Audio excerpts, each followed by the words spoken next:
안녕하십니까. 김작가 철인의 팁입니다. 오늘은 윌리엄 셰익스피어의 작품인 베니스의 상인에 대해서 말씀을 좀 드리고 싶습니다.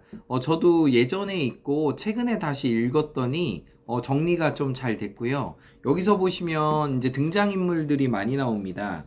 그 유대 그 고리 대금업자인 샤일록이라는 사람이 나오고, 이 사람은 유대인으로서 정말 피도 눈물도 없이 고리대금으로 엄청난 돈을 벌고 있는 사람입니다. 그리고 이 그 샤일록에게는 사랑하는 제시카라는 딸이 있죠. 이 딸이 이제 또 나중에 재밌는 사건이 발생됩니다.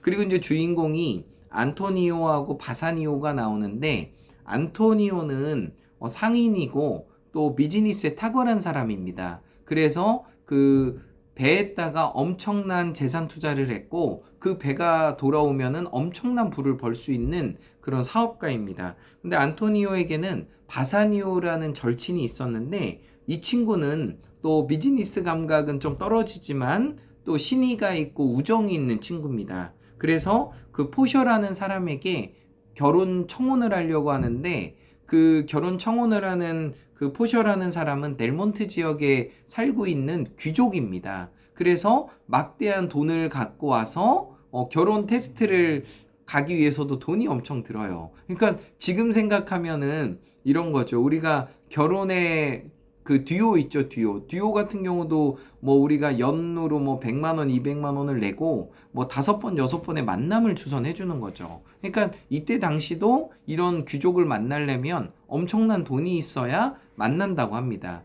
그러니까 이 안토니오하고 바사니오가 절친이다 보니까 이 바사니오가 포셔하고 결혼하려고 하는 걸 알게 된 거예요, 안토니오가. 그래서 그 돈이 필요한데 자기의 전 재산은 지금 그 배에 다 들어가 있잖아요. 그러다 보니까 그 샤일록이라는 그 사람한테 가서 돈을 융통해 오는 거죠. 근데 이 샤일록과 안토니오는 또 재밌어요. 뭐가 재밌냐면, 샤일록은 엄청난 고리 대금업자로서 이자를 20% 30% 이상 받았겠죠. 근데 안토니오는 이자를 안 받았어요.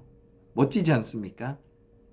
근데 자본주의에는 맞지가 않죠. 그래서 많은 사람들이 안토니오를 지지하고 샤일록을 미워하면서도 돈을 샤일록에게 빌릴 수 없는 그런 상황인 거죠. 근데 이제 재미있게도 안토니오가 샤일록한테 가서 내 친구의 결혼 자금을 위해서 돈을 빌리는 장면이 나오는데, 샤일록은 이때를 놓치지 않습니다. 우리가 그 유명한 구절이 그거예요.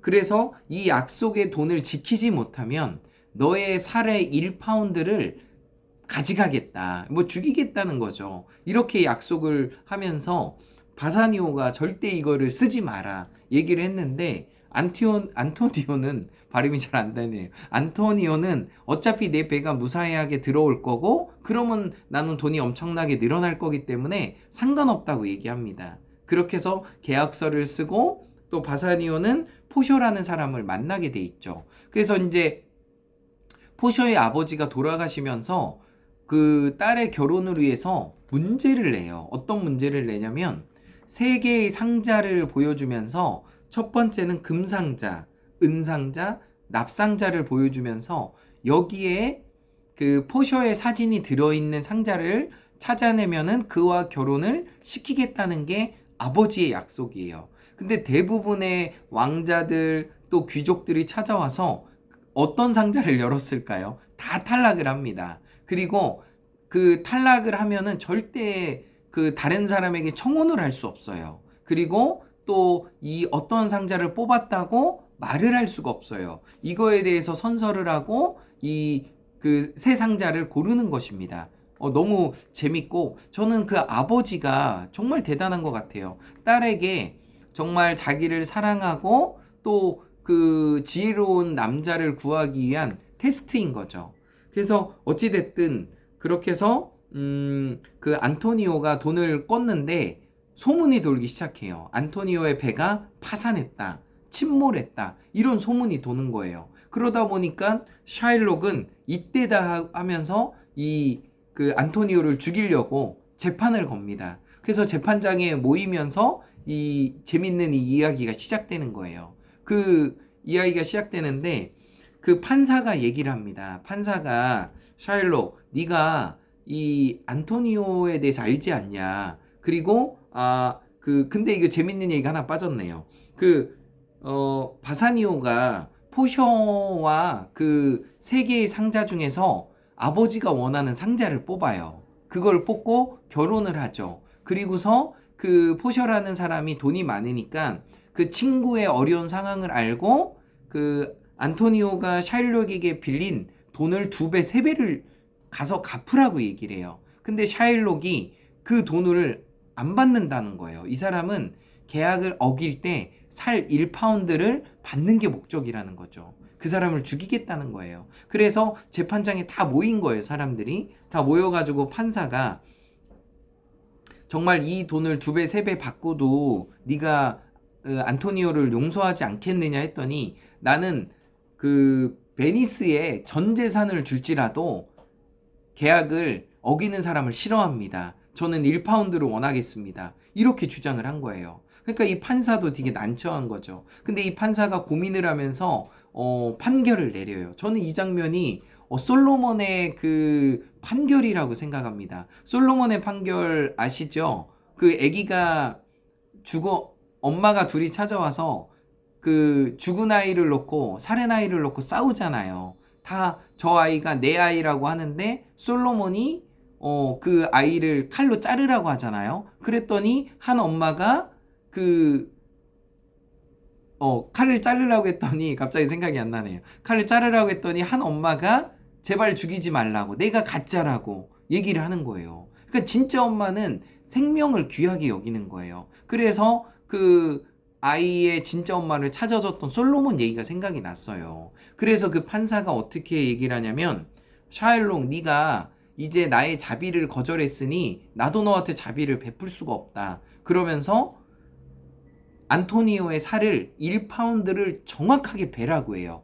단 피를 흘리면 안 된다고 얘기하고 있습니다. 사람의 살을 1파운드를 베는데 어떻게 피가 안 나요? 하지 말라는 얘기죠. 그리고 1파운드가 만약에 들되거나 넘거나 하면은 너의 전 재산을 몰수하겠다고 합니다. 정확하게 1파운드를 베는데 정확해야 되고 피도 흘리면 안 되고, 그러니까 샤일록이 아무리 똑똑한 사람이라도 1파운드를 벨 수가 없는 거죠. 그러면서 샤일록이 반성을 하고 안 하겠다고 하고, 그러면 내 원금이라도 받으면 안 되냐고 했더니 나는 너한테 자비를 베풀 수가 없다고 얘기했고, 그 판사가 나는 베니스의 이 선량한 시민을 보호해야 될 책임이 있기 때문에 너의 전 재산을 몰수한다는 조건을 걸었다는 거죠. 그러면서 전 재산을 몰수당하고, 그리고 또 안토니오는 바사니와의 우정을 지키고,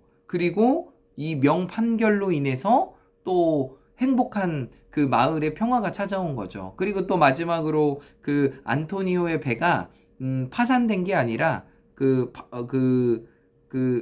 바다에 침몰된 게 아니라 다 그 헛소문이었던 거예요. 그래가지고 다시 그 배가 돌아와가지고 해피엔딩으로 끝나는 장면입니다. 그래서 제가 베니스의 상인을 보면서 어떤 사랑과 또 우정, 그리고 여기서 이제 저자가 윌리엄 셰익스피어가 얘기하려고 했던 거는 여자의 그 지위에 대해서도 얘기를 간접적으로 계속 했다고 해요. 그래서 이런 여러 가지 간단하면서도 또 삶의 지혜가 있는 이 베니스의 상인은 정말 제 삶에도 도움이 되고, 또 우리가 이 시대를 살아가면서 정말 나쁜 사람들이 많거든요. 그 나쁜 사람들이 또 똑똑해요. 똑똑한 사람들에 대해서 더 지혜로운 그런 명판결을 내리는 판사들을 보면서 정말 다시 한번 감탄했고요. 저도 이런 지혜를 갖고 살아가야 되겠다 생각이 들었습니다. 네, 어찌됐던 이 베니스의 상인 리뷰 잘 들어주셔서 감사합니다. In every way, I'm getting better and better. 나는 모든 면에서 점점 좋아지고 있다. 감사합니다.